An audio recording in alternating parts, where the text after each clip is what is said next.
wala po tayong mababasa, mga kababayan, na sinabi ni Kristong, ako ang tunay na Diyos. Wala po. Wala po tayong mababasa kahit anong talata na sinabi ni Kristo, ako ang tunay na Diyos. Magandang araw po sa inyong lahat. Ako po si Sir JR ng Usap-Usap University. Kumusta po kayo? At kung kayo po ay baguhan po sa ating channel, welcome po, tuloy po kayo. At kung kayo naman po ay returning subscriber, kayo ang aking pinakamamahal. At kung hindi pa kayo subscriber, please click subscribe there dahil marami po tayo. More than 40 po na debate reactions from school debates to Brother Eli debates, religious debates at iba pa. So click nyo yung like button dyan para marami pa po ang mas makapanood po ng atin po mga videos. Sa atin pong episode ngayon, isa ito sa mga highly demanded po na video reactions daw po na kinakailangan kong gawan. So, eto na po ang inyong mga request, alright? So, ito raw po ang debate sa pagitan po ni Mr. Melvin Roxas at Brother Eli Soriano. Ito po ay sa kanilang programa po na Itanong Mo Kay Soriano at ang bisita nga po na Mr. Melvin Roxas na mula sa Iglesia ni Cristo ay naghamon daw po ng diskusyon kasama po si Brother Eli. Hindi ko alam kung ano po yung paksa nila at hindi rin po ako membro po ng MCGI or ng Iglesia ni Cristo. Sa akin pong background po sa pag-aanalisa, sa paghihimay po ng kanilang mga argumento, ako po ay dating university debater ng Mindanao State University sa loob po ng 3 taon. Ako rin po ay nagdebate sa ABS-CBN News Channel, kalaban ko po LaSalle at FEU. At ako rin po ay membro ng isang international public speaking organization na Toastmasters International. So ano pang hinihintay natin mga ka-youthy? Sabayan niyo po ako, samahan niyo po ako. Let's go! Opo, dadako po tayo dito sa nakahanay. Isa po siyang Iglesia ni Cristo ni Ginoong Manalo. At hindi po ata siya magtatanong, kapatid ni Eli, kundi ang lapit niya po, base po dito sa nakasulat, ay naghahamon ng diskusyon.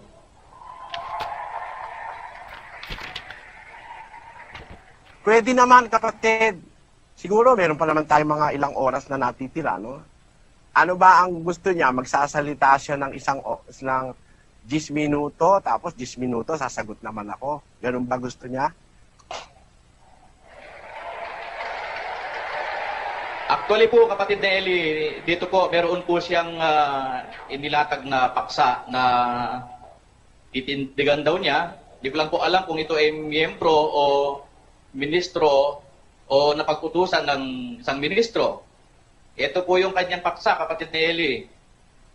Mula sa walang pasimula hanggang sa walang hanggan, ang Ama lamang ang iisang tunay na Diyos ayon sa Biblia. Maganda yan, Bradon. Bigyan natin siya ng 10 minutes, tapos 10 minutes ako, tapos 10 minutes siya ulit, tapos 10 minutes ulit ako. 40 minutes lang yun. Ayan po, sige po. Naririto po si Mr. Melvin M. Roxas. Magandang gabi po. Magandang gabi po, Brother Eli. Magandang gabi po, Brad Daniel. Magandang gabi po, kaya Acting Mayor Artemio Simundaka. At magandang gabi po sa inyong lahat, mga kababayan. At sa lahat po ng naaabot ng programang ito. Meron lang po akong lilinawin, konti lang. Okay lang po. Okay na po, narinig nga. Okay. Ako po kasi, Brad Eli, ay mayroong kaibigan na miyembro nyo. Ngayon, bago pa po siya naging miyembro sa inyong samahan, ay magkaibigan na kami. Ngayon, lagi kami nagkakatalas-tasan hanggang sa tuting na nga yung punto na sabi ko, mas maganda, idaan natin sa diskusyon. Ang sabi niya ay may bilin daw po kayo sa mga kaanib nyo na hanggat kayo'y buhay, ang gusto nyo ay kayo ang sasagot sa tanong ng lahat ng mga tao. Tama po ba ako?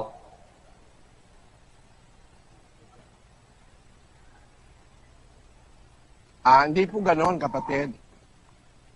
Hanggang buhay ako, gusto ko ako makikipagdiskusyon kung, halimbawa, kung po pwede na makarating ako. Kagaya ngayon, hindi naman ako makakarating personal dyan, pero sa ganitong paraan pwede. Yung sagot, maraming pwede sumagot eh. Si Sis Luz lang pwede sumagot eh. Pero sa diskusyon, gusto ko, kung personal akong makakasali, kagaya halimbawa sa Bisaya, wala halimbawa sa lugar ni kapatid na Noli, wala kasi silang internet doon, hindi ako makakasagot. Siyempre, pwede na si kapatid na Noli. Ganun yun, kapatid. Siguro, umpisahan na natin kung meron kang gusto sabihin para kasi baka maubos yung oras natin. 40 minutos na lang kasi natitirang mahigit eh. Lilinawin ko lang po na yun po ang dahilan kaya ako naririto sa harapan nyo ngayon. Hindi po ako inutusan ng kahit sino, kundi naimbitahan po ako. At eto na nga po, kung maaari, diretso na tayo sa paksa dahil naiparating ko na po sa inyong panel dito naririto sa amin, yung aking preposisyon na isinumite. Ano po? Malinaw po yung aking titindigang paksa. Okay, very quickly ha. Hindi po preposition, proposition. Alright, proposition. Hihilingin ko lang po para sa kapakanan ng mga naririto na kung maaari, yung talatang gagamitin ko, paki-plus na rin po sa screen para mabasa. Pwede po ba? Sige po, para makatipid tayo, sabi nyo, 40 minutos na lang, di mag-umpisa na po tayo, ano? Alam nyo po, ako ay naniniwala na dito sa Biblia, maraming mababasang Diyos. Totoo yun. At iba't ibang klase pa nga po ng Diyos meron dito. Mayroong Diyos-Diyusan. Diyos yun, kaya lang, hindi tunay na Diyos, kaya nga Diyos-Diyusan yun. Mayroong Diyos ng sanlibutan ito. O Diyos din yun, pero sino yun? Mayroong ginawang Diyos, mayroong mga tinatawag na Diyos, at ang aking akong katutunayan, ang tunay na Diyos. Maliban po kasi sa Biblia, wala nang ibang tinawag na tunay na Diyos, kundi ang Ama. Yan po ang aking titindigan. Ngayon, dahil po sa binanggit ko na maraming ang klase ng Diyos na mababasa, ay siguro ang pinakamagandang unahin natin sagutin, mga kababayan, paano natin malalaman kung yung isang Diyos ay tunay o hindi? Pwede kong pakilagay sa screen yung Jeremias 10 ang talatay 10 hanggang 11.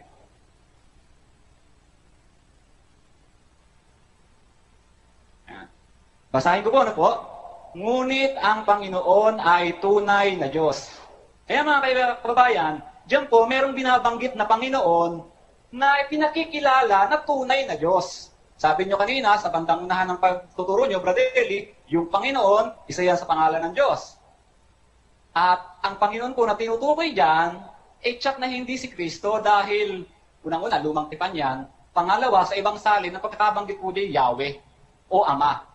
Sa makatwid, ang ipinakikilala diyang tunay na Diyos, ang Ama. Basahin po natin ano? Tuloy na po natin sa 11. Ngunit ang Panginoon ay tunay na Diyos. Siya ang buhay na Diyos at walang hanggang hari. Sa kanyang puot ay nayayanig ang lupa at hindi matatagalan ng mabansa ang kanyang galit. Pwede kong pakilipat sa 11? Ganito ang inyong sabihin sa kanila. Ang mga Diyos, ang mga Diyos na hindi gumawa ng langit at ng lupa, ang mga ito ay mga lilipol sa lupa at sa silong ng langit. Ang itinatanong ko mga kababayan, paano natin malalaman kung ang isang Diyos ay tunay o hindi?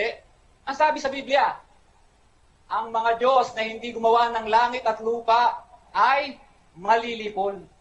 Kung malilipol, tunay na Diyos ba yun? Kaya, kung isang mangangaral, mga kababayan, meron siyang ituturong Diyos at sasabihin niya, iyon ang tunay na Diyos. Kinakailangan patunayan niya, yun ang Diyos na gumawa ng langit at lupa. Sunod na tanong, sino at ilan ang gumawa ng langit at lupa? Pwede pong pakilagay ang Isaias 44:24, yung dating salin. Ganito ang sabi ng Panginoon, na iyong manunubos, at niyang nag-anyo sa iyo mula sa bahay bata. Ako ang Panginoon na gumawa ng lahat ng bagay, na nagladlad na mag-isa ng langit, na naglatag ng lupa. Mga kababayan, ilan ang Diyos na lumikha ng langit at lupa? Ang sabi ng Diyos, ako na mag-isa. Ang tanong, na pakisagot, bakit Brother Eli, sa inyong patindig, ang ibig bang sabihin ng ako na mag-isa, merong kasama? Ang sabi ng Diyos, ako mag-isa ang nagladlad, gumawa. Ang ibig bang sabihin nun, may katulong, katulad ng binanggit nyo kanina? At ang isa pang tanong, Brother Eli, si Kristo po ba ang nag-iisang Diyos na lumikha ng langit at lupa? Pero pa akong oras, kaya babasa pa ako ng ilang talata. Ano po ang katunayan na hindi si Kristo ang iisang tunay na Diyos? Pwede pong pakilagay sa screen yung Juan 17:3. Ito, malimit yung ginagamit ito, mga kababayan. Pakilagay po, mga kapatid. Ang nagsasalita po dito ay ang ating Panginoong Jesucristo. Ito'y bahagi ng kanyang panalangin sa Ama. Ang sabi niya, at ito ang buhay na walang hanggan, na ikaw ay makilala nila na iisang Diyos na tunay, at siyang iyong sinugo sa makatwid bagay, si Jesucristo. Ang sabi ni Kristo sa Ama, ikaw ay makilala nila. Sa English, they may know you, the only true God. Mga kababayan, pag sinabi po bang only, meron pang iba. At sa, pakipansin niyo po yung ginamit na ng ating Panginoong Jesucristong termino sa talata. Ang sabi niya, ikaw, you. Hindi po niya sinabing, you and me. Hindi niya sinabing, ikaw at ako ang nakilala nilang iisang Diyos. Hindi po ganun eh. Ikaw ang Ama lang. Ngayon, narinig ko na rin na ito ay sinagot niyo itong talatang to. Pero at ang sabi niyo ay, ang dahilan kaya sinabi ni Kristo na ang Ama, ang iisang tunay na Diyos ay sapagkat nasa lupa pa nun si Kristo, nasa katawang tao, sa makatuwid, hindi pa Diyos, kaya tama na ang Ama lang ang iisang tunay na Diyos kasi nga si Kristo ay tao pa nun. Hindi pa siya Diyos. Eh ano po bang katunayan na mali? Mga kababayan, mali po yung ganong pagtuturo. Huling talatang babasahin ko bago kay sa inyo ang hapag, Brother Eli. Last 4 minutes. Pakilagay po yung Isaias 43 gis. Isaias 43 gis, sa dating salin. Kayo ang aking mga saksi, sabi ng Panginoon, at aking lingkod na aking pinili, upang inyong maalaman at magsisampalataya kayo sa akin at inyong matalastas na ako nga. Walang Diyos na inanyuan na una sa akin o magkakaroon man pagkatapos ko. Ang sabi ng Diyos, walang Diyos na una sa Kanya ni magkakaroon man. So magandang balita, magandang pagkakasalin dyan. Sabi ay, walang Diyos na una sa akin ni mayroon pa mang iba na darating. Ibig sabihin, madaragdagan o hindi mararagdagan ang tunay na Diyos? Sabi, wala nang darating. Ang sabi ng Diyos, hindi na magkakaroon ng iba pa. Kaya, siguro po ay napatunayan ko mula sa mga talata ng Biblia, Brother Eli, na tanging ang Ama lamang ang iisang tunay na Diyos. Sige po, kahit may oras pa ako, di kayo na po mula ulit. Salamat sa kapatid sa yung courage, ano? Unang-una, mga kababayan. So alam po yan ng mga youth supporters po natin na talaga pong hinihinto ko po talaga yung ating videos ha. Sana po wag po kayong mainis muna. Ano po? So konting recap lang po sa discussion po ni Mr. Rojas. So sinasabi niya nga na isa lang ang isang tunay na Diyos at yun ay ang Ama. And he accepts na meron ngang mga Diyos-Diyosan, mga ginawang Diyos, pero ang tinutukoy niya ay iisa lamang ang tunay na Diyos at hindi yon si Jesucristo. Para sa kanya, dahil hindi naman siya ang nag-iisang creator at ang sign na hindi tunay na Diyos ay nalilipol. Eh siguro ang sinasabi niya dahil may katawang tao si Jesucristo, nalilipol si Jesucristo, kaya sinasabi niya with that logic na hindi si Jesus Christ, hindi siya isang tunay na Diyos. Yan ang implication ng kanyang sinasabi. Nag-mention din siya patungkol sa konsepto ng pagiging mag-isa ng langit na sitas nga na mention ni Mr. Rojas kanina. At sa end ng kanyang pagtindig, sinabi niya na hindi na magkakaroon ng iba pa liban sa kanya. Ang masasabi ko, maganda, structured yung sinabi ni Mr. Rojas at malinis yung kanyang mga sitas. He was able to explain well at na-appreciate ko rin yung clarity ng kanyang pagsasalita. So kasi ang mangyayari niyan, sa first speech ni Brother Eli, I'm guessing na maybe 1/3 of his speech would be rebuttals dun sa sinasabi ni Mr. Rojas and then the 2/3 would be building up his case na hindi lamang ang Ama ang nag-iisang tunay na Diyos. Ito ginawa ko, pinahintulot ko, bagaman ito exposition, hindi discussion, para magkaroon ng liwanag sa tao at pati na doon sa ating kapatid. Ano? Ang unang-una niyang sinabing talata, wala raw, ang tunay na Diyos daw, wala nang iba kundi yung Ama. Ang ginamit niyang talata, Jeremias 10:10. Basahin nga natin, kapatid na Daniel. Ngunit ang Panginoon ay tunay na Diyos. Siya ang buhay na Diyos. At walang hanggang hari.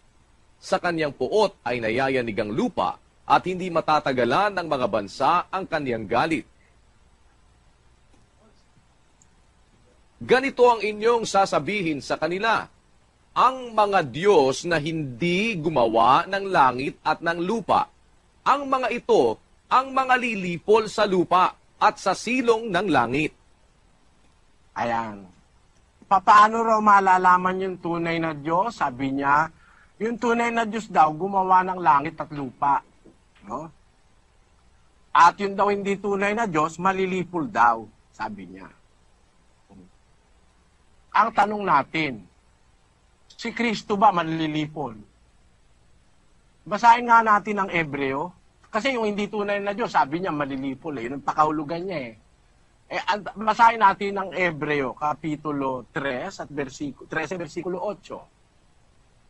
Si Jesucristo ay siya rin kahapon at ngayon, oo, at magpakailanman. Hindi naman pala malilipol si Kristo eh. Magpakailanman. Siya pala ngayon, kahapon, ngayon, at magpakailanman. So hindi siya kasama dun sa hindi tunay na Diyos.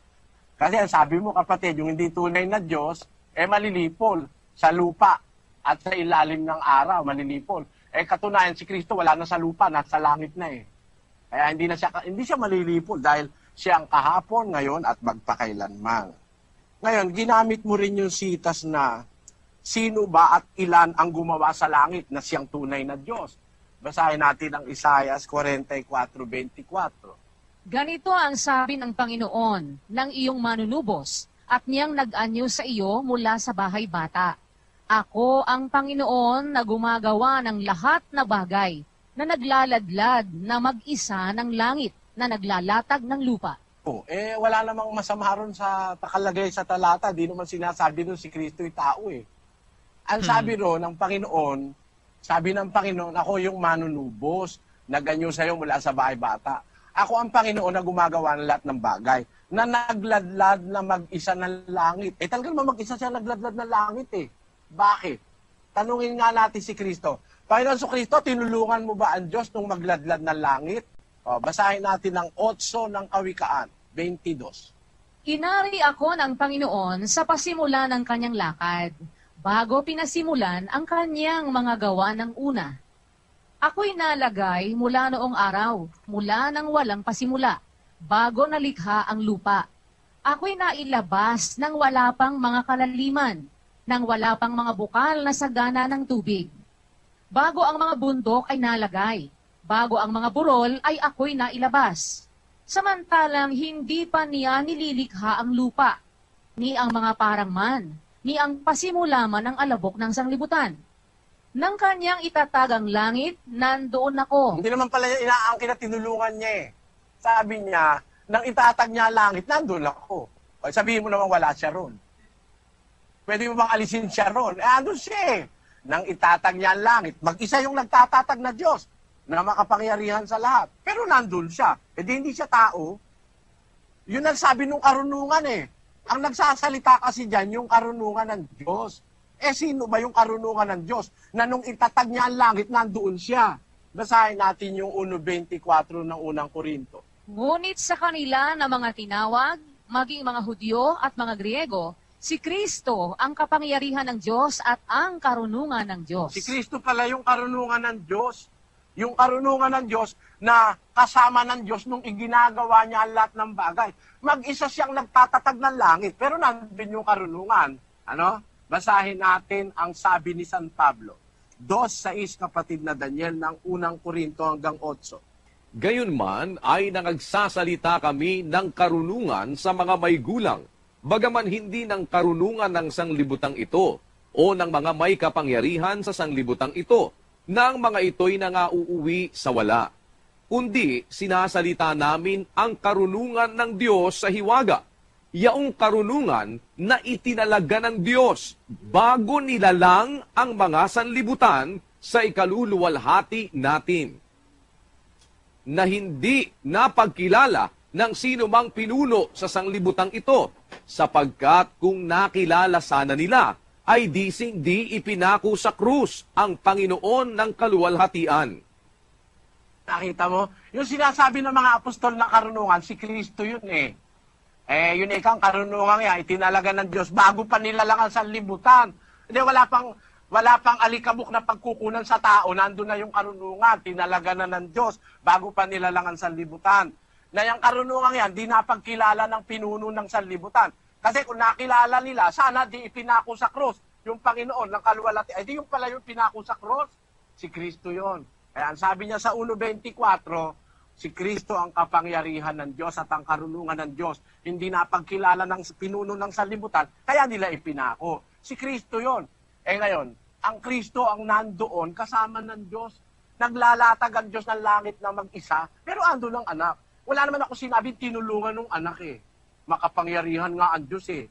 Ngayon, nung mga tiyempo na hindi pa siya ipinanganganak ng Diyos, ano ba ang kalagayan ng anak? Basahin natin sa 1:18 ng Juan. Walang taong nakakita kailanman sa Diyos. Ang bugtong na anak na nasa Sinapupunan. sinapupunan ng Ama, siya ang nagpakilala sa Kanya. Ayun, nasa sinapupunan na pala siya. Noong umpisa pala, nasa sinapupunan siya ng Ama. Pero gusto kong itanong to sa mga members ng MCGI dahil minention nga dito na nagmula sa sinapupunan ng Diyos. So, pwede ba nating mabigyan ng gender ang Diyos? Dahil sinasabi natin na siya ay ama, so with the human definition of a man who is a father, so hindi siya pwede magkaroon ng womb, no? Yung sinapupunan. So, I'm very curious kung ano kaya ang nature pa ng Diyos base sa pagtuturo sa MCGI. So, that's a very interesting statement in the nature of who God is. So, this reminds me of the Del Mundo debate na kung saan pinag-usapan din na ang Diyos ay walang tuhod, ang Diyos ay may puwet. Yung ganong debate po na isa po sa mga pinaka-highly viewed po natin na video dito sa Usap-Usap University. I hope that you could also check that out because it gives us an insight, a sneak peek into the nature of who God is according to the MCGI perspective. And that is based on the Bible, of course, according to Brother Eli. Kung ang Ama ay tunay na Diyos, iba naman hindi tao ba naman yun, nasa sinapupunan ng Ama? Ang Kristo nanggaling mismo sa sinapupunan ng Ama. Hindi galing sa lupa, kapatid. Maghulos dili ka. Yung katawan niyang tao, yun ang nanggaling sa lupa. Pero siya, yung anak na bugtong, hindi galing sa lupa yon. Gis 5 ng Ebreo. Kaya't pagpasok niya sa sanglibutan ay sinasabi, hain at handog ay hindi mo ibig. Ngunit isang katawan ang sa akin ay inihanda mo. Nakita mo, kapatid? Pumasok siya sa sanlibutan. Hindi siya galing dito sa sanlibutan. Pero Pumasok. naman yung papasok Mhm. dito na nag-umpisa. Hindi siya rito nag-umpisa. Pagpasok niya sa sanlibutan, ipinaganda siya ng isang katawan. Yun na nga yung nagutom, nauhaw, tinuli. Yun nga yung tinutuya ng mga ministro mo eh. Meron ba ikang Diyos na tinutuli? Meron ba ikang Diyos na nauuhaw? Kung di ka ba namang gago? Pastor ka ni Manalo. Hindi ba naman malaking kagaguhan yun? Naghanda nga ang Diyos ng katawan dito sa lupa. Pagpasok niya sa sanlibutan, galing siya sa sinapupunan ng Ama, may nakahanda ng katawan para sa kanya. Dito sa lupa nag-umpisa yung katawan. Katawan tao yun eh. Pero siya, hindi dito nag-umpisa. Pumasok siya sa sanlibutan. Katunayang galing siya sa Ama, 13:3 ng Juan. Si Jesus, sapagkat alastas na ibinigay na ng Ama ang lahat ng mga bagay sa kanyang kamay, at siya'y nanggaling sa Diyos, at sa Diyos din paroroon. Ayon, ang galing siya sa Diyos din paroroon. Kung yung Ama na pinanggalingan tunay na Diyos, tao ba naman yung nanggaling? Napakalaking katangahan naman nun. Nanggaling sa sinapupunan ng Ama, parang ganito yun no, mga kapatid. Si Eva kinuha sa tadyang ni Adan. Kaya kung si Adan tao, si Eva tao rin. Galing sa tadyang ni Adan Yung anak galing sa sinapupunan ng Ama. Ang tawag sa Biblia sa kanya, karunungan ng Diyos. Galing siya sa kalagayan ng Diyos. Yun ba ngayon sasabihin mong tao? O ngayon, meron siya pinasa sa 43 ng Isaias. Basahin natin. Kayo'y aking mga saksi, sabi ng Panginoon, at aking lingkod na aking pinili, upang inyong maalaman at magsisampalataya kayo sa akin, at inyong matalastas na ako nga, walang Diyos na inanyuan na una sa akin, o magkakaroon man pagkatapos ko. Di siya Diyos. Mula nung una, hanggang matapos, hanggang pagkatawala hanggang siya Diyos.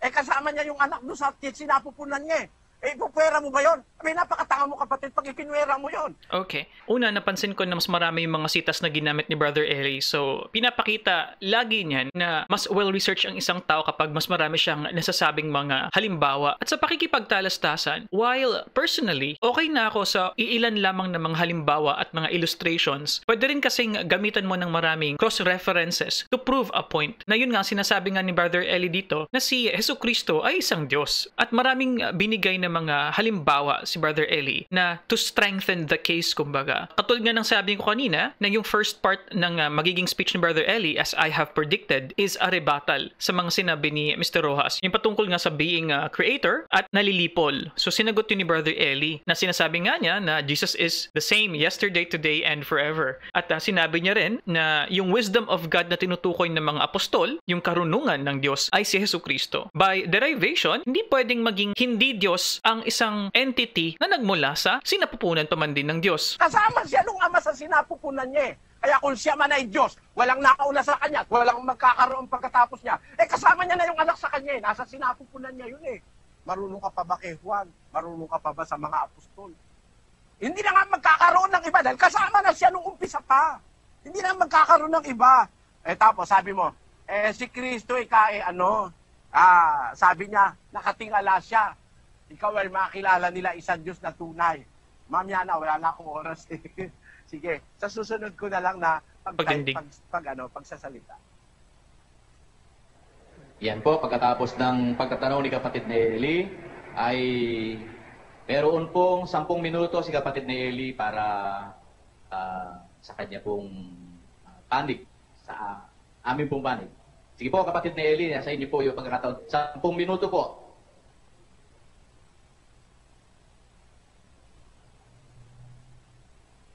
Melvin na, hindi Eli. Mali yung moderator. Tanong ba? Tanong, Bradon? Yung pong kanina kapatid na Eli, cross-examination po para doon po sa kanyang itinindig. Ngayon po, nasa inyo po yung pagkakataon para naman sa atin pong panig, 10 minuto po. Pagkatapos po nito, siya naman po magtatanong. Ay, wait lang, mali yun ha. Nagkamali yung moderator dito. Hindi. So, dapat, ang gustong mangyari ni Brother Eli kanina, 10 minutes, 10 minutes. Tapos 10 minutes, 10 minutes ulit. So, hindi na specified doon na cross-exam yun. Hindi naman cross-exam yun. Kasi kung cross-exam yun, sa mga gusto pong matuto po sa mga rules po ng debate para po sa mga adjudicator or moderator po na tinatawag po natin. So, dapat po niyan, usually, shorter time po ang cross-exam. At ang cross-exam po ay pagtatanong lamang po ng mga categorical questions answerable by yes or no, or may kaunti na explanation, pero ganun po ang cross-exam. Hindi po cross-exam yan, so mali po yung moderator dito. Ganun ba? Sige, ako naman ngayon. Tutuloy ko doon sa 17:3, kapatid na Daniel. Pakibasa mo ang 17:1 muna, tapos 3, tapos 5. Ang mga bagay na ito ay sinalita ni Jesus at sa pagtingala ng kanyang mga mata sa langit ay sinabi niya, Ama, dumating na ang oras. Luwalhatiin mo ang iyong anak upang ikaw ay luwalhatiin ng anak. At ito ang buhay na walang hanggan, na ikaw ay makilala nila na iisang Diyos na tunay at siyang iyong sinugo sa makatwid bagay si Hesukristo.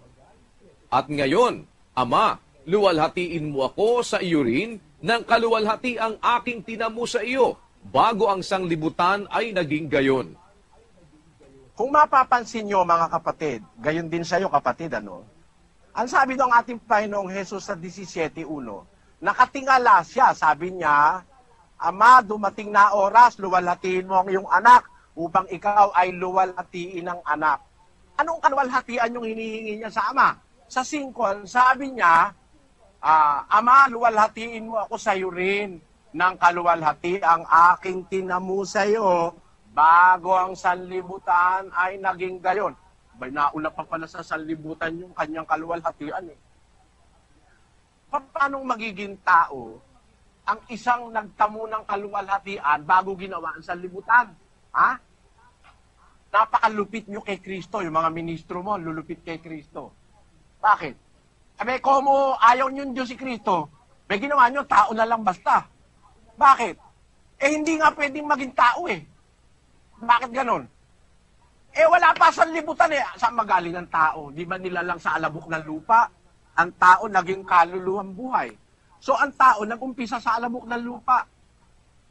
Wala pa nga ang sanlibutan, nagtamo na ng kaluwalhatian ito. Paano mo naman sasabihin, tao lang ito?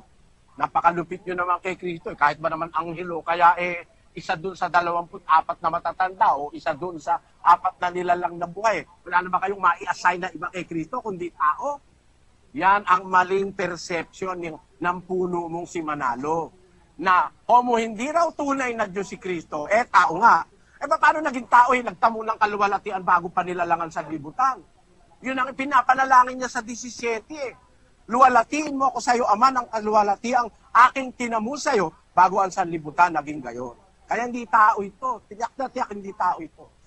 Ngayon, ano naman na ibig niyang sabihin nung sabihin niyang ikaw ay makilala nila. Basahin nga natin 17:3, kapatid na Daniel. At ito ang buhay na walang hanggan, na ikaw ay makilala nila na iisang Diyos na tunay at siyang iyong sinugo sa makatuwid bagay si Hesukristo. Ang sabi nung kapatid, malinaw yung paliwanag ko dahil si Kristo raw noon nasa lupa. Kaya sa langit siya nakatingala, malinaw yung paliwanag ko na makilala kanila yung isang Diyos na tunay. Alam mo kapatid, ikaw lang naman ang ang nagpakahulugan nun, wala namang nabasa ka sa Biblia, no? Ang nababasa sa Biblia, nung panahon na yon, basahin natin ang 2 ng Pilipos, versikulo 5. Mangagkaroon kayo sa inyo ng pag-iisip na ito'y na kay Kristo Jesus din naman, na siya, bagamat nasa anyong Diyos, ay hindi niya inaring isang bagay na nararapat panangnan ang pagkapantay niya sa Diyos, kundi bagkus hinubad niya ito at nag-anyong alipin na nakitulad sa mga tao. Yan ang tunay na dahilan kung bakit sinabi niya, makilala ka nila, nakatingala siya sa langit, na iisang Diyos na tunay. Bakit? Noong panahon na yon, hinubad niya yung kanyang pagkapantay sa Diyos. Nag-anyo siyang alipin, nakitulad siya sa tao. Alam nga namang ipakilala niya yung sarili niya, pati ako Diyos. Kasi, nasa panahon siyang hinubad niya yung kanyang pagkapantay sa Diyos. Nag-anyo siyang alipin. Bagaman siya ay nakatutuboy nasa anyong Diyos, hindi niya inaring bagay na nararapat panangnan ang pagkapantay niya sa Diyos. Pagkus hinubad niya ito, naganyong alipin, nakitulad sa tao. Hindi pala tao, nakitulad lang sa tao Nakitulad sa tao. Pero mo naman ang tao, makikitulad pa sa tao. Napaka-insensato naman yon. Kaya ang sabi niyan sa Biblia, nakitulad siya sa tao nung panahon na yon na sinasabi niya, makilala ka nila, iisang Diyos na tunay. Pero alam mo, kung tutuloy mo yung talata, at siyang iyong sinugo sa makatwid bagay si Kristo. So, ang tunay na pananampalataya, dapat makilala mo yung iisang Diyos na tunay at makilala mo rin yung sinugo ng iisang Diyos na tunay. Ano ba ang pagkakilalang dapat mong makilala tungkol sa isinugo niya na yung kanyang anak? Galing siya sa sinapupunan ng Ama. Hindi siya tao, kapatid. Galing siya sa Alam mo, no? Para mapaniwala mo akong tao, ang Kristo. Aalisin mo lahat yung talata na yan sa Biblia na aalisin mo na galing siya sinapupunan ng Ama. Aalisin mo sa Biblia yung lawalhatiin mo ako sa'yo ng kaluwalhati ang tinamu ko sa'yo bago ang sanlibutan naging gayon. Hindi pa pala nagiging sanlibutan ng sanlibutan, nagtamo na siya ng kaluwalhatian sa Ama. Aalisin mo rin yan. Aalisin mo rin yung sinasabi niya na ni Apostol Pablo na yung karunungang sinasalita namin sa inyo, hindi nakilala ng mga pinuno kasi kung nakilala nila, sana di nila ipinako ang Panginoon ng kaluwalhatian. Aalisin mo lahat yan para patunayan mo tao siya. Pero pag nandyan yung mga talata na yan, imposibleng maging tao si Kristo. Ang posible, nagkatawang tao. Ipinaghanda ng isang katawan nang siya'y pumasok dito sa lupa. Pagpasok niya sa sanlibutan, napakaliwanag naman tunay na tunay. Hindi siya nag-umpisa sa sanlibutan, pumasok siya. Ebreo 5, pakiulit mo kapatid na Daniel. Okay, before that mga ka-youth rin, gusto ko lang magbigay ng komento sa sinabi ni Brother Eli sa sitas kanina. I understand na mas overwhelming so far yung mga sinabi ni Brother Eli, mas marami siyang mga evidence na pinresenta. Pero gusto kong malaman yung particular na phrase sa sitas kanina. Mga ka-youth rin na mga MCGI members po, gusto kong malaman kasi sinabi niya dito, hinubad ng Diyos ni Hesukristo ang pagkapantay sa Diyos. So gusto kong malaman, kasi pag sinabing pagkapantay, that is being equal. Equal nga ba ang kanilang pagiging Diyos ng Diyos Ama? Curious po ako kasi sa iba nating mga video reactions po nasabi na kumbaga ang impression ko po ay hindi sila magkapantay, di ba po? Pero ang sinasabi ng sitas na ito, hinubad ang pagkapantay sa Diyos. So equal ba sila ng stature? Equal ba sila ng kapangyarihan at influence? So yun po ang aking katanungan po para po sa inyong mga miyembro po ng MCGI.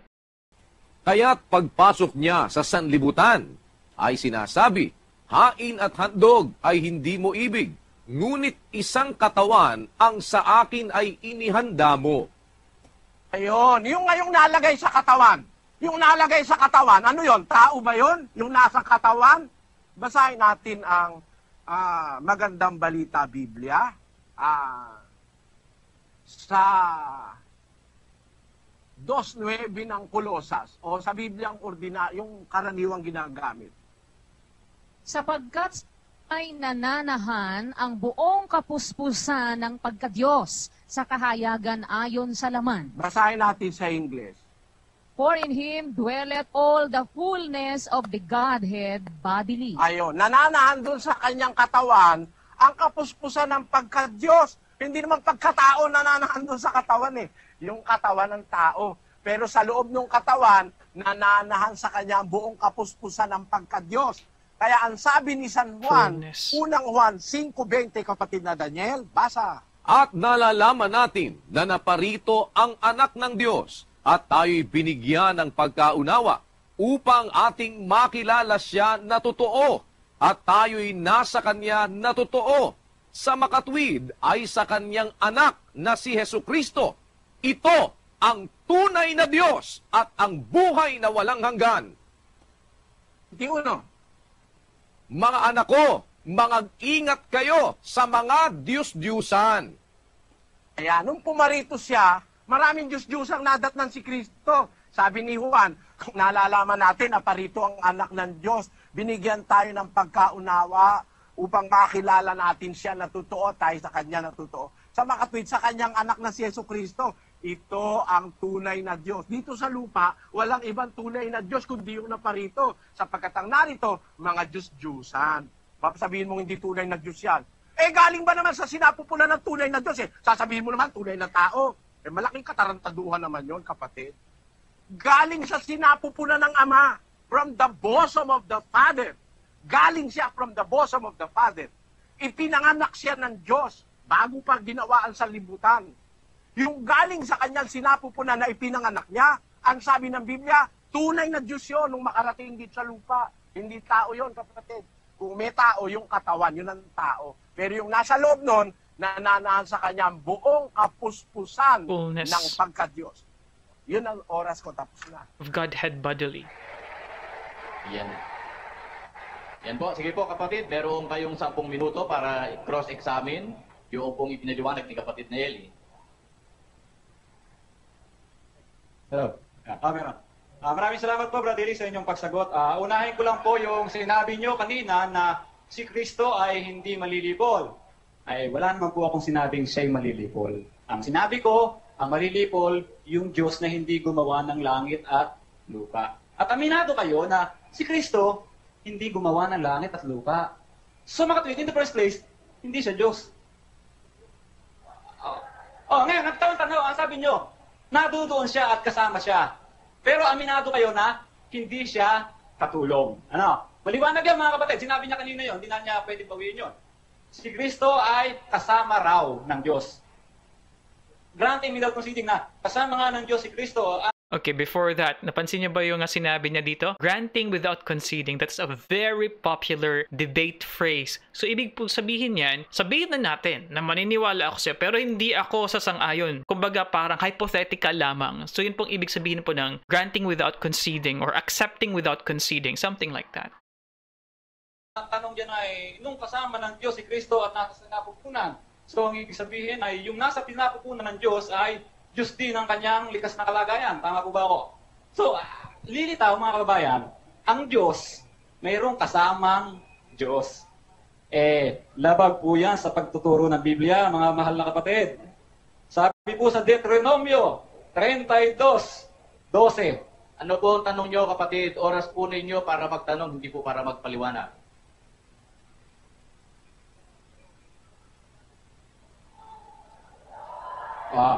Sorry.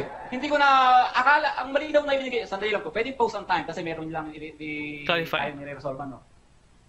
Ang malinaw po yung ibinigay kong yung preposition. Unang tindig, sasabihin ko yung aking stand. Kalawang tindig, tapos susunod si Brother Eli, sasabihin niya yung kanyang stand. Pangalawang tindig, sasabihin ko yung sagot sa inilahat ni Brother Eli. Tapos meron pa ulit 10 minuto si Brother Eli para i-cross-examine o sagutin yung aking tindig na inuunang tindig. Tapos, yung cross-examination at Kaya nga po, 20 oras minutes nyo na po para magtanong ngayon kapatid dahil nagtindig na po si Brad Eli kanina.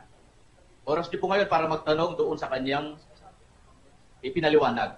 Hindi, katulad ng sinabi ko, mali. Mali yung moderator dito. Kasi ang nangyari, di ba, kahit si Brother Eli nga nagtaka, di ba? Ang gusto kasi nilang mangyari sa original format is pagtindig ng ni Mr. Rojas, Brother Eli, rebuttals plus pagtindig. Tapos ang next na naman, ang ginawa nila si Brother Eli pa rin, which is pagtindig pa rin yun kasi wala namang tinanong si Brother Eli nung second speech niya. So dapat ang mangyayari, rebuttals na lang ito ni Mr. Rojas sa pagtindig sa second and first na pagtindig ni Brother Eli. So ang sinasabi ng moderator cross-examination, hindi. Walang ganun na nangyayari ngayon. So hindi ko alam bakit hindi knowledgeable yung moderator dito. Pero dapat ganun ang nangyari. Dapat ganun ang mangyayari dapat. Pwede naman kasi mga ka-U3 na without cross-examination and nangyari na po yan sa atin pong SDA debate. I-check out na lang po yung ating debate reaction dyan na naging popular dahil ito ay tinalakay sa 4 na parte. 4 parts na discussion ng isang well-funded, well-produced na show ng mga Adventist at kanila pong pinag-usapan yung atin pong debate video reaction sa isang full-funded na nice production. So sa debate po na yon, ang nangyari po ay wala po kasing nangyaring cross-examination, mga pagtindig lamang po, at sa mga pagtindig po kasi na ganong structure, ang first part ng pagtindig bilang response ay rebuttal. Doon na ilalagay yung rebuttal mismo. So wala nang pagtatanong. So, cross-examination natin. Ito yung 20 minutes kong cross. Okay. Pwedeng pakihiling na lang na makilagay niya ng screen sa yung number sa screen para alam na rin kung lumalampas. So, Brother Eli, ang tanong ko sa inyo, si Kristo'y kasama ng Diyos, sabi nyo. Bakit po ang sabi sa Deuteronomio 32:12, walang ibang Diyos na kasama? Kung mayroon palang kasama, tapos yung kasama niya, Diyos. Hindi po ba lilitaw, contradiction yun? Hindi. Siguro sa isip mo, kapatid, ano siya, kontradiksyon. Pero kung babasahin natin, basahin nga natin yung 32 Gs ng Exod, ng Deuteronomio. Kanyang nasumpungan sa isang ilang sa lupain at sa kapanglawan ng isang umuungal na ilang. Kanyang kinanlungan sa palibot, kanyang nilingap, kanyang iningatang parang salamin ng kanyang mata. Parang agila na kumikilos ng kanyang pugad, na yumuyong-yong sa kanyang mga inakay. Kanyang ibinubuka ang kanyang mga pakpak, kanyang kinukuha, kanyang dinadala sa ibabaw ng kanyang mga pakpak. Ang Panginoon na mag-isa ang pumatnubay sa kanya, at walang ibang Diyos na kasama siya. Yun. Sa Israel kasi, nasa Ehipto sila, maraming Diyos sa Ehipto Maraming Diyos sa Ehipto, kapatid. Sana kukunin mo yung talata na kasama yung context.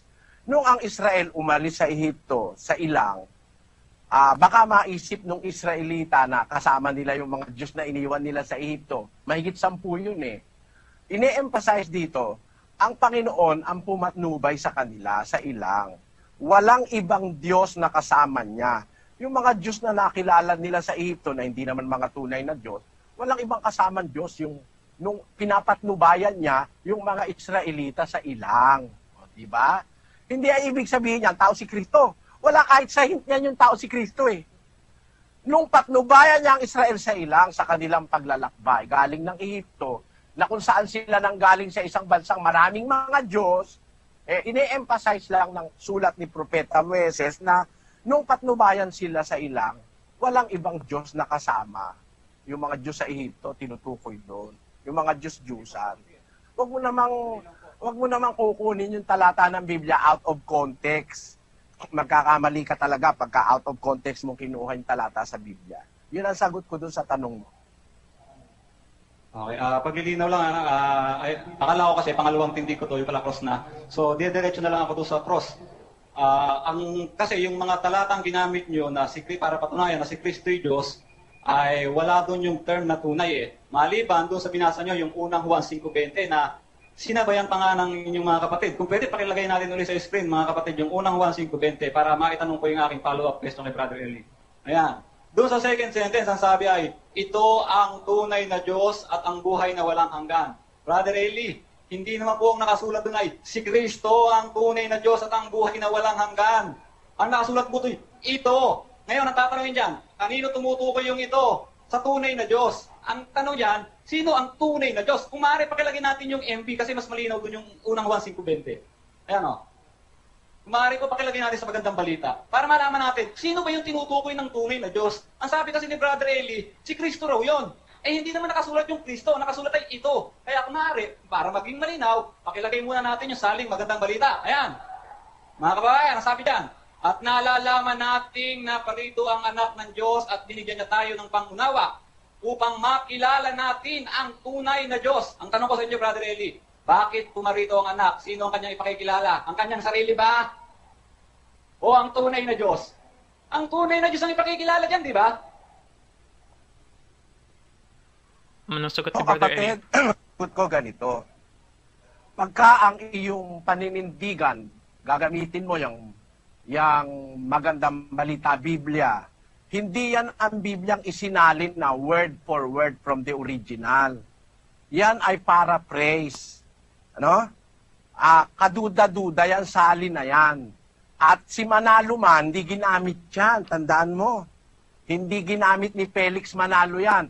Alam mo ang pananaw ni Felix Manalo tungkol sa Katoliko at Protestante? Ang nagsaling kasi niyang magandang balita, Katoliko at Protestante, magkatulong. Ang pananaw ni Felix Manalo, basahin nga natin sa pasugo. Ito nga, babasahin ni kapatid na Daniel sa'yo, ha? Kaya sa August wakas ng lathalang 1961. ito, Pasugo August 1961, kaya sa wakas ng lathalang ito, dapat na nating itakwil ang mga paring Katoliko at ang mga pastor protestante sapagkat sila'y mga ministro ni Satanas. Dapat din nating itakwil ang Iglesia Katolika at ang iba't ibang Iglesia Protestante sapagkat sila'y hindi sa Diyos kundi sila'y kay Satanas o sa demonyo. Ayon. Yung palang mga pastor ng protestante at mga pare sa demonyo, nagsali ng Biblia. Yun ngayon ang ginagamit mo, yung sali ng mga sa demonyo. Sabi ni Manalo, hindi ako may sabi, no? Pero susundan kita para bigyan ko ng kaligayahan mo, no? Babasahin ko yung magandang balita, Biblia. 5:20. Nalalaman nating naparito ang anak ng Diyos at binigyan niya tayo ng pangunawa upang makilala natin ang tunay na Diyos. At tayo nasa tunay na Diyos at sa kanyang anak na si Jesucristo. Ito ang tunay na Diyos at buhay na walang hanggan. Nakita mo na, nasa tunay na Diyos tayo, yung Ama, tapos, at sa kanyang anak na si Jesucristo. Itong Kristo, ito ang tunay na Diyos at buhay na walang hanggan. Sa 21, ba't sinabing tunay na Diyos? Mga anak ko, lumayo kayo sa mga Diyos-Diyusan. Yung naparito, tunay na Diyos yun. Yung naparito, ito. Kaya nga naparito, ito eh. Ha? Alam nga namang naparito, yun. Iba yung naparito, ito. Kaya nga ginagamit demonstrative pronoun. Ito. Ang tunay na Diyos at buhay na wala hanggan. Bakit? Hindi naman natapos yung talata ron eh. May kasunod pa, 21 eh. Mag-ingat kayo sa Diyos-Diyusan. Kaya sa dami ng Diyos-Diyusan sa lupa, ang naparito na tunay na Diyos, yung anak ng tunay na Diyos. Siyempre, anak ng tunay na Diyos yun. Tunay na Diyos din yun. Ano? Ngayon, ginamit ko yung magandang balita para bigyan kita ng kaligayahan, kapatid. Pero walang sinasabi dyan na si Kristo'y tao. Diyan sa talatang niya. Walang sinasabing tao si Kristo dyan.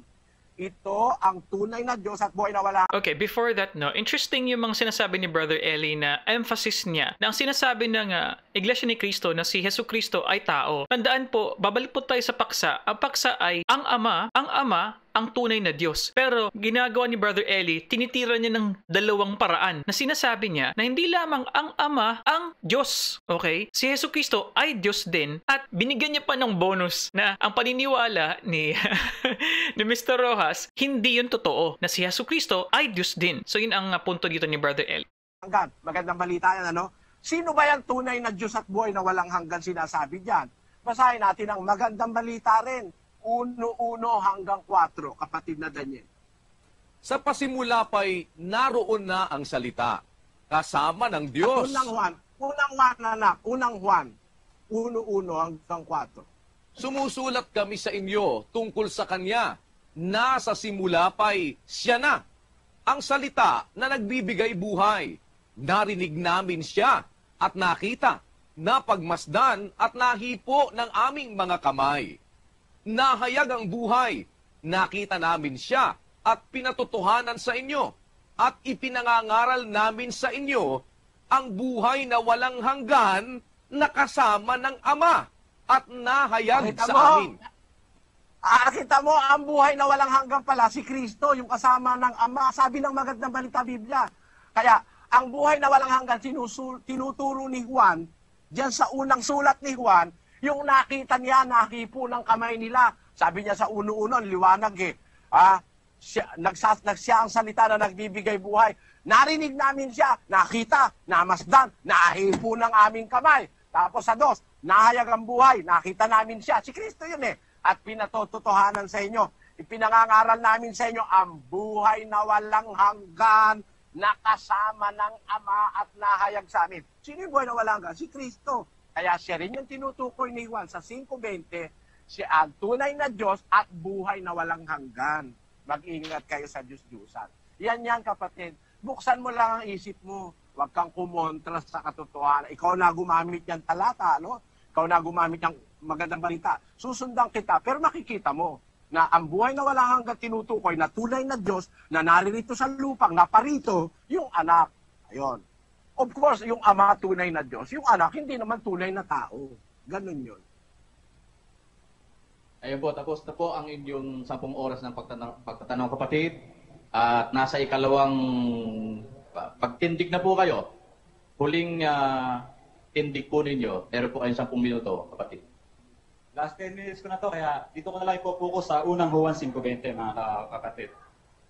Balik tayo dun sa dating salin kasi kino-question niya yung MB, no? Bagamat hindi naman ang topic natin dito ay kung sa demonyo ba o hindi yung mga nagsalin nun eh. Ang aking pong topic na titindigan ay sa Biblia, walang ibang tinawag na tunay na Diyos kundi ang Ama.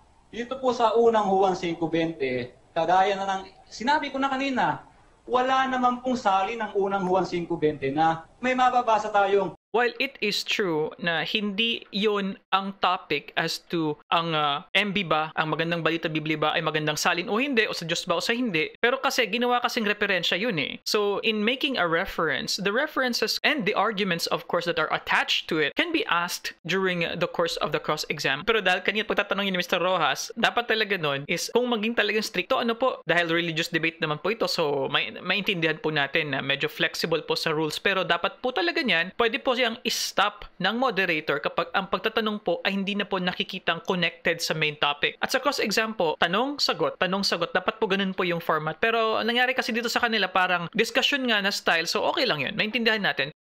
Jesus Christ is the true God and eternal life. O, ito ang si Jesu Cristo ang tunay na Diyos. Siya po ang nagtuturo, si Brother Eli, na yung daw tunay na Diyos tumutukoy sa anak. Mga kapatid, gaya nga po ng sinabi ko kanina, ang dahilan po para kaya naparito ang anak ay upang ating makilala siya. Yung siya, na tinutukoy dito, yung ama yun eh, ang tunay na Diyos. Yan ang dahilan kaya nagparito ang anak para ipakilala ang tunay na Diyos. Ngayon, sino ang ipinakilala ng anak na tunay na Diyos nung sinaririto na? Wala po tayong mababasa, mga kababayan, na sinabi ni Kristong, ako ang tunay na Diyos. Wala po. Wala po tayong mababasa kahit anong talata na sinabi ni Kristo, ako ang tunay na Diyos. Kung ang dahilan kaya sinaparito ay para ipakilala ang tunay na Diyos, at kung ang tunay na Diyos pala siya, bakit hindi niya isinama yung kanyang sarili doon sa pinakilala niya? Siya pala yung tunay na Diyos din. Ganun lang po kasimple yun, mga kababayan. Pero ang sabi niya, si Kristo raw, bagamat kahit anong salin ng ating basahin, wala po tayong mababasang ang si Jesu Kristo, ang tunay na Diyos at ang buhay na walang hanggan. Ang totoo po niya, mga kababayan, yung terminong tunay na Diyos, 3 beses lang po yan binanggit sa buong bagong tipan. Yung sinabi ko kanina, yung Juan 17:3, na doon ay ipinakilala ni Kristo ang Ama na iisa ang tunay na Diyos. Iisa, hindi dalawa. Iisa. Doon sa unang Thessalonica 1:9. Doon ay mababasa rin natin na ang tunay na Diyos mayroong anak. Tapos bigla-bigla ituturo ni Brother Eli dito sa unang Juan 5:20. Biglang naging yung anak na ang tunay na Diyos. Tanggapin natin pansamantalang, tunay na Diyos nga yung anak. Tunay na Diyos din yung ama. Dililitaw, may dalawa ng tunay na Diyos. Salungat na po yun sa Bible Kasi ang sabi ay, ito ang, at hindi ko sinabing, ito ang mga tunay na Diyos. Kung tunay na Diyos pala sila pareho, dapat singular yung ginamit. Dapat plural. Di po ba? Pero gaya nga po ng masasabi ko, kahit ako may oras pa, ibibigay ko rin kay Brother Eli, Sa Biblia po, bagamat marami siyang sinitas kanina na talata para patunayan si Kristo'y Diyos, wala naman po doon yung tunay. Ang sabi ko nga, maraming klase ng Diyos, kaya definido yung ating pinag-uusapan, tunay na Diyos. Okay. This is what I think Brother Eli will be saying, or yung line ng kanyang argumentation will be, dahil ang Ama ay tunay na Diyos, pwede nating i-derive doon because dahil si Jesucristo ay nanggaling sa sinapupunan ng Diyos, siya rin ay isang tunay na Diyos. I think ganun yung maging argumentation dito. So, tingnan natin. Bigyan niyo po ako ng talata na mababasang si Jesucristo, tunay na Diyos. Sapagkat binigyan ko kayo ng talata Ang Ama ang iisang tunay na Diyos. Fair lang po sa palagay ko yun. Maraming salamat po. Tapos na siya? Opo. Kayo ng party ko, Brandon. Brandon, Opo, ano ngayon ang party ko? I-cross-examine po siya, kapatid ni Eli, doon sa kanyang mga ipinaliwanag. Meron pa po siyang 6 na minuto pero hindi na po Wave niya na. naubos, kapatid ni Eli, at Wave wala na na po siyang gustong ipaliwanag pa. Sabi mo, kapatid,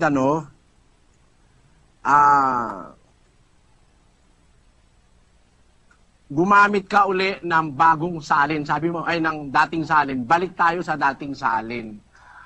Para ka palang palaka Pagka for your convenience, iiwan mo yung pinuntahan mo. Hindi ako ganon. Alam mo, pagka may prinsipyo ka, pag ginamit mo yung salin na yon, ay dapat, huwag mong itatakwil, huwag mong iiwanan. Ginamit mo Masama sa Biblia yan. 14:22 ng Roma. Pakinggan. Ang pananampalataya mo na nasa iyo ay ingatan mo sa iyong sarili sa harap ng Diyos.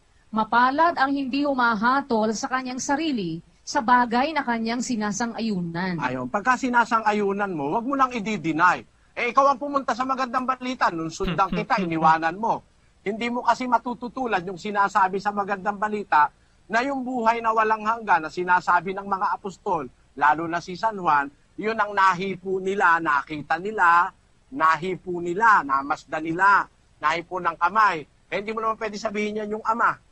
Hindi naman nahihipo ng mga apostol yung Ama. Ang nahipo nila si Kristo. Nagpahipo pa nga O basahin natin uli yung uno-uno ng magandang balita, kapatid na Daniel.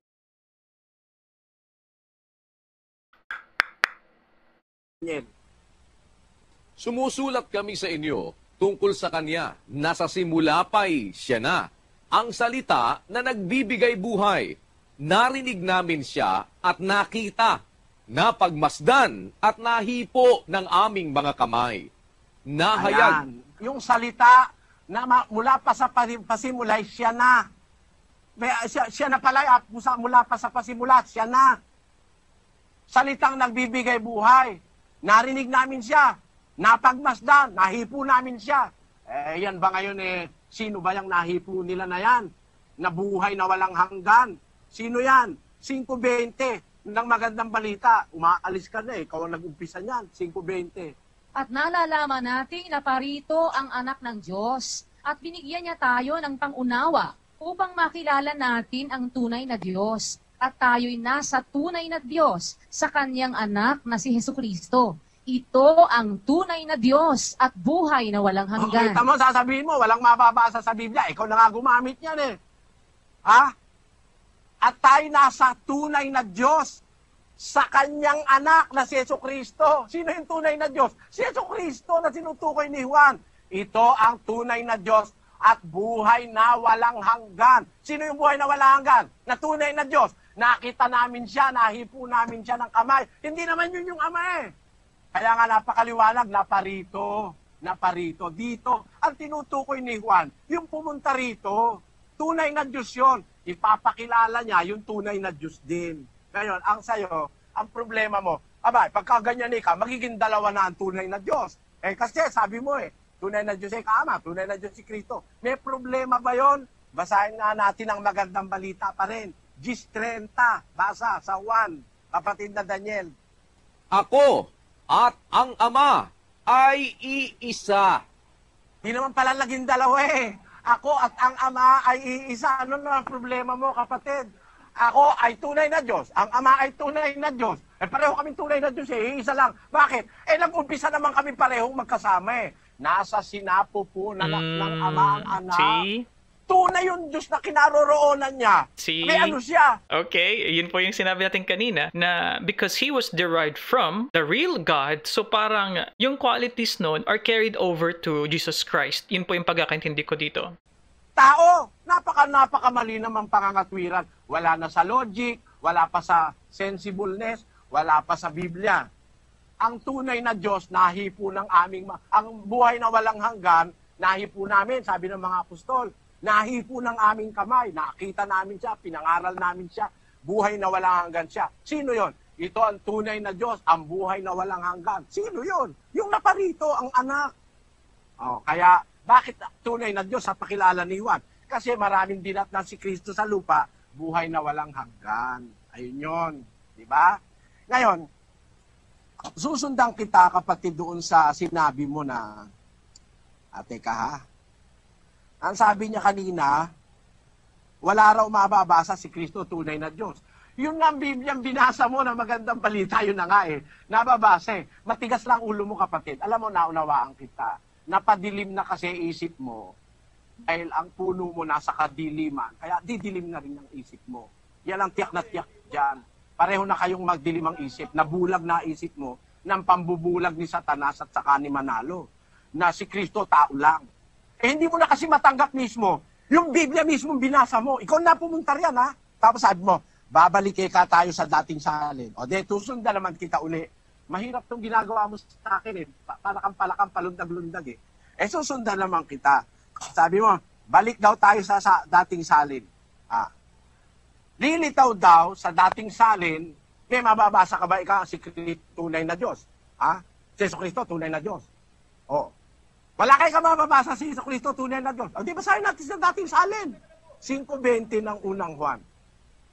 At nalalaman natin na naparito ang anak ng Diyos at tayo'y binigyan ng pagkaunawa upang ating makilala siya na totoo at tayo'y nasa kanya na totoo.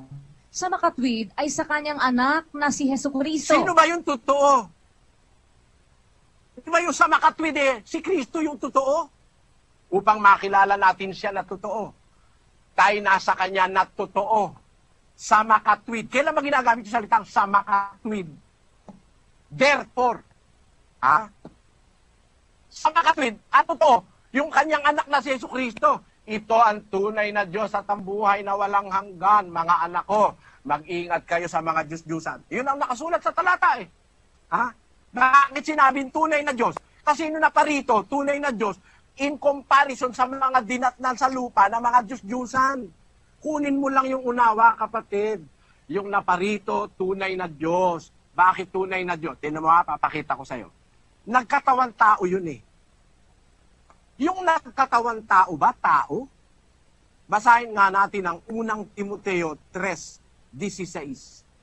Pakinggan mo Sa lahat ng salin mo basahin. At walang pagtatalo.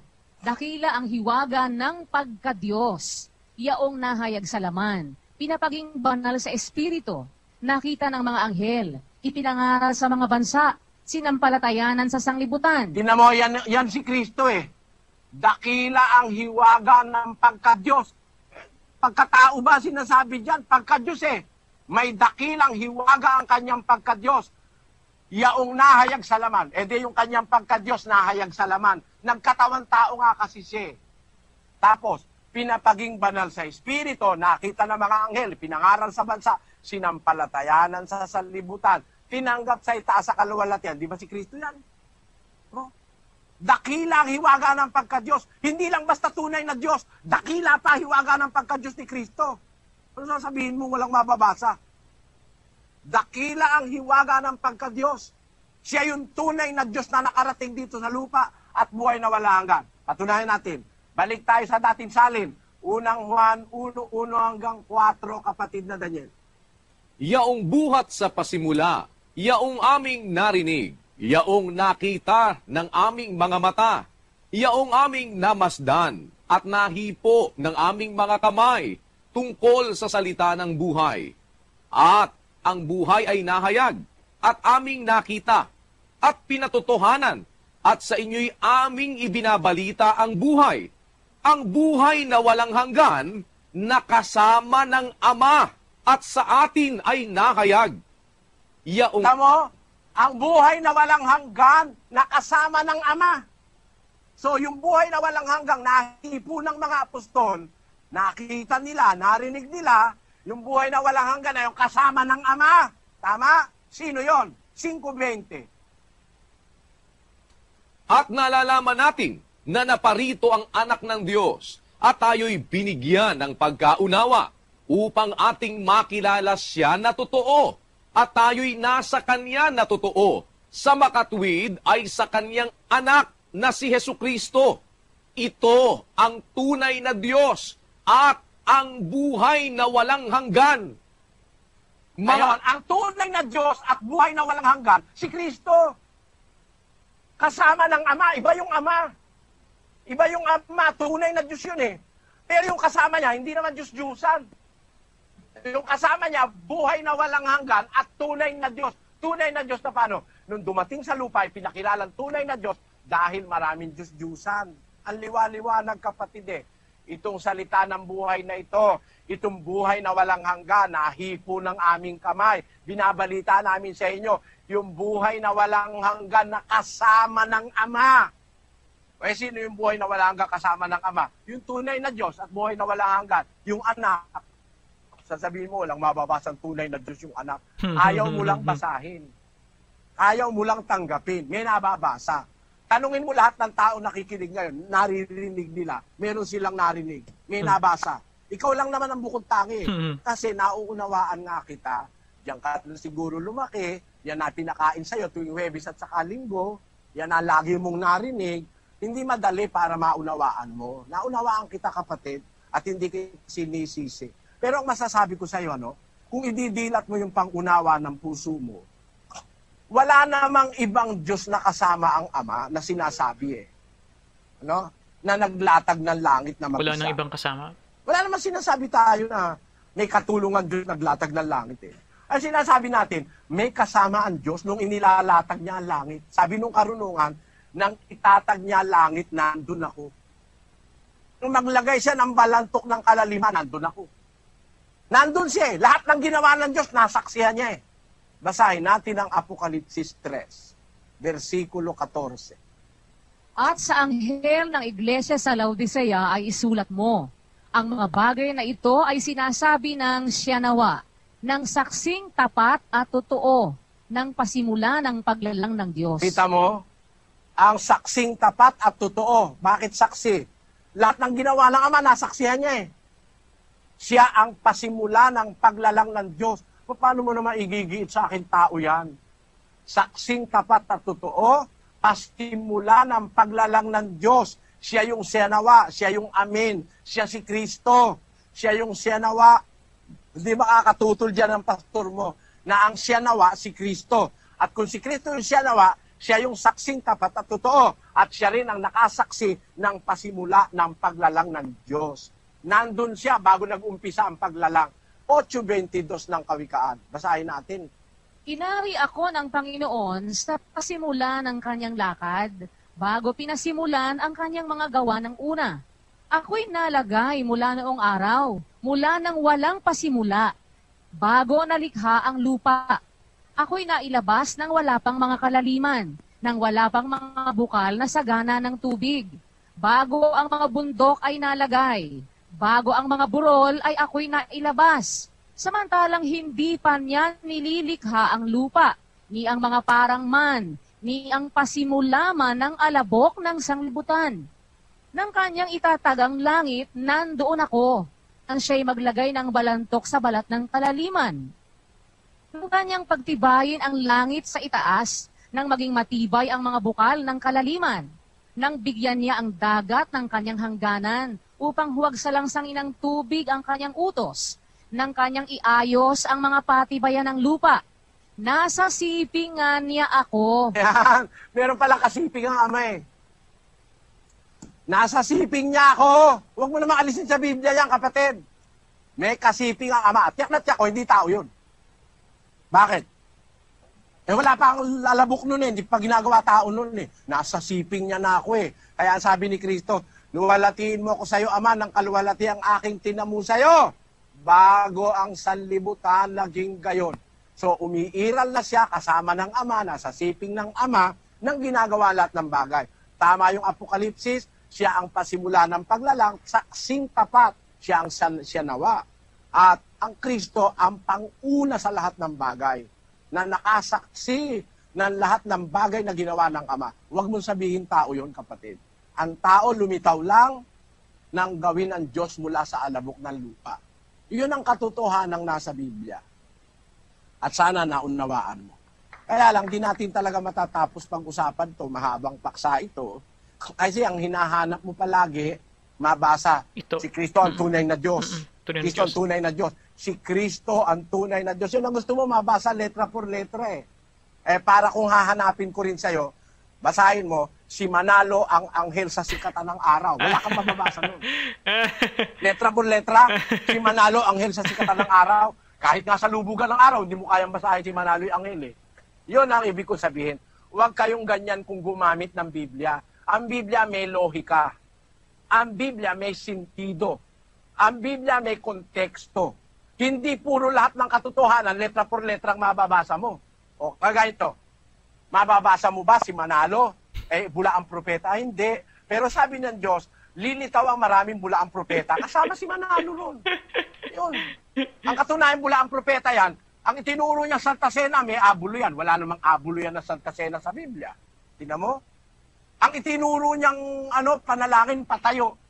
Tumayo kayo. Wala namang ganun sa Biblia na ting mananalangin, tumayo. Kaya ministro mo, ting mananalangin, nakatayo Kasi utos ni Manalo yun. Tumayo kayo. Basahin natin. Antikristo ito si Manalo Basahin natin sa kanilang pangunahing aral. Ito po, nasa mga pangunahing aral na sinasampalatayanan ng Iglesia ni Cristo, page 116. Isama ninyo ang damdamin ninyo kapag nananalangin ang kapulungan. Sino man sa mga nangangasiwa ng pagsamba ang nangunguna. Tumayo kayo ng maayos. Tumayo, utos ni Manalo yan, Siya gumawa niyan sa Biblia, hindi naman nakalagay, tumayo. Pwedeng manalangin ng patayo pag wala kang paraang makaluhod. Pero ang talagang utos, luluhod ka sa Diyos. Si Manalo, kung siya nag-uutos, tumayo kayo. Wala mang instance na hindi ka tatayo Kaya sa telebisyon, sa kapilya, lagi na lang sila patayo kung manalangin. Bumabaksak sa kanila yung sinabi ni Kristo, huwag kayong maging gaya na mapagpaimbabaw. Inihibig nilang manalangin ng patayo sa mga sinagoga at sa mga pintuang daan upang makita ng mga tao. Kaya alam mo kapatid, kung magbubukas ka lang ng isip, hindi ka maniniwalang si Manalo sugo na anghel sa sikatan ng araw. Pero ako, nakahanda akong maniwala kung mapapatunayan niyang aral niya tama. Pero yung Santa Cena may abulo yan, wala sa Biblia yon. Yung aral ninyo na maraming mga aral kayo iba't iba na wala sa Biblia, yung kagaya nung sa inyo, libre sigarilyo. Libre lasing sa inyo. Mga ministro nyo, naninigarilyo. Bawal sa Biblia yan. Paano naging sugo yung isang taong ganon? Pero ako, hindi ko hinahanap si Manalo, sugong anghel. Wala kasi nun tapos hahanapin mo, gusto mo, laging ang mababasa, si Kristo ang tunay na Diyos. Maling pag-aral ng katotohanan niya. Maling pag-unawa. Naawa ako sa'yo, sana samahan ka ng Diyos. Okay, dyan na naman po nagtatapos mga ka-U3 ang atin pong palabas sa ating episode po ngayon. Very special po dahil katulad po ng sinabi ko, ang daming nag-request po nito. At ito po nga ang debate sa pagitan po ni Melvin Rojas at Brother Eli Soriano. Sana na-enjoy nyo. Ako, na-enjoy ko po yun. It's around 1 hour plus din yung debate na yun. At para sa akin, very interesting na kung saan ang pag-respond ni Brother Eli ay hindi lamang sa complete rebuttal. Hindi lang siya perfectly nakipag-clash pero meron pa siya mga pabaon na bonus sa kanila pong diskusyon. I would say na it is a debate, of course, dahil meron na mga pagtindig sa both sides pero para sa akin, it could have been better if yung moderator naging more specific para hindi maguluhan yung mga debaters mismo. In general, na-appreciate ko yung mga ganun dahil kung ikaw ay naghahanap ng katotohanan at gusto mo talagang mas maliwanagan pa sa iyong mga paniniwala, ay hindi masamang magtanong at magkaroon ng diskusyon o debate man. And if you like our content dito sa Usap Usap University, please